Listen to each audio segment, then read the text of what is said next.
All right, I saw this today. I had to say something. Look at this.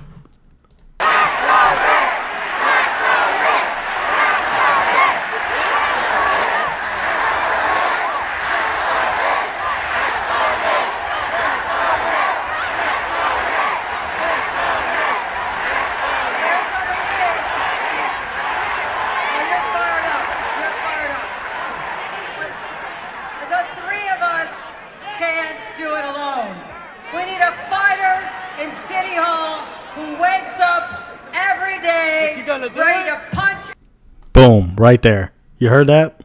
Wakes up every day ready to punch. Yeah, are you going to do it? I'll answer that for you. The answer is no.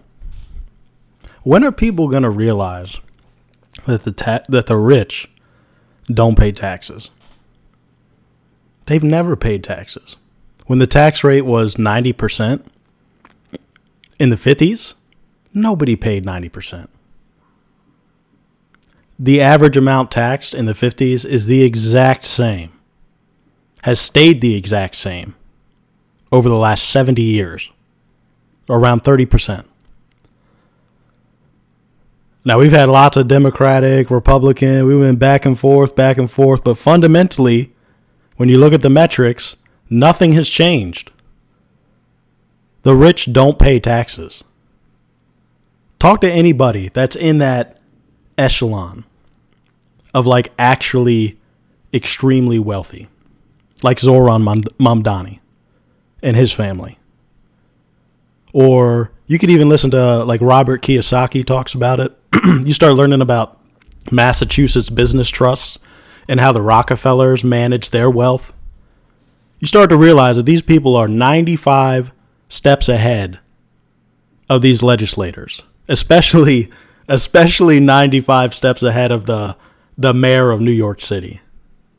He announced he was running. They already got their legal team together talking about, all right, if he wins, we're going to do plan B. If he loses, we're going to do plan A.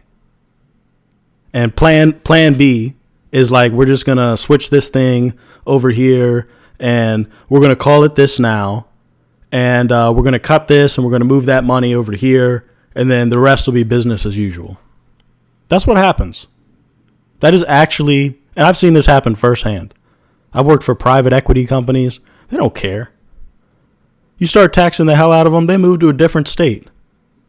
They have their corporation established in a state where there's no taxes. But they still do business. I mean, dude, they will outsmart these people every single time.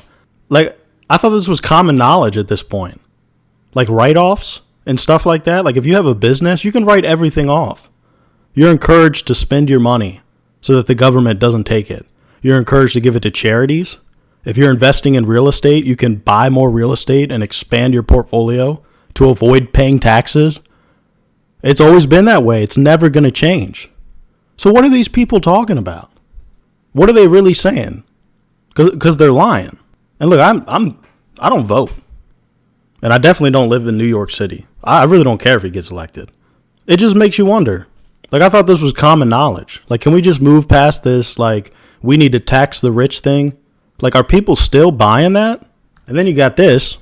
They're out here saying they ran an article. What's his net worth? $200,000 a year, something like that. Lives on rent, has no car. He only makes a meager $145,000 a year. He has to walk to work in New York City where nobody has a car. It's not practical. He's out here cosplaying, pretending to be, not rich. But he is. Here's your first clue. Attended a prestigious Manhattan private school that now costs as much as $66,000 a year for elementary school students. You got to understand, man, these people that, and now we're talking about his family.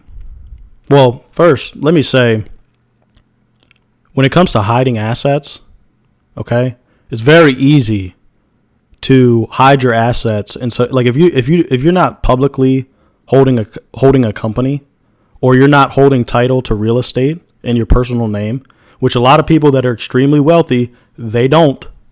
They put all that stuff in a trust, a private trust, And trusts are one of the most private entities, and you can never really find out who owns or who's involved in a trust. It's very, very private. It's one of the most sacred legal entities in America, especially if his family is ultra rich, which it sounds like they are.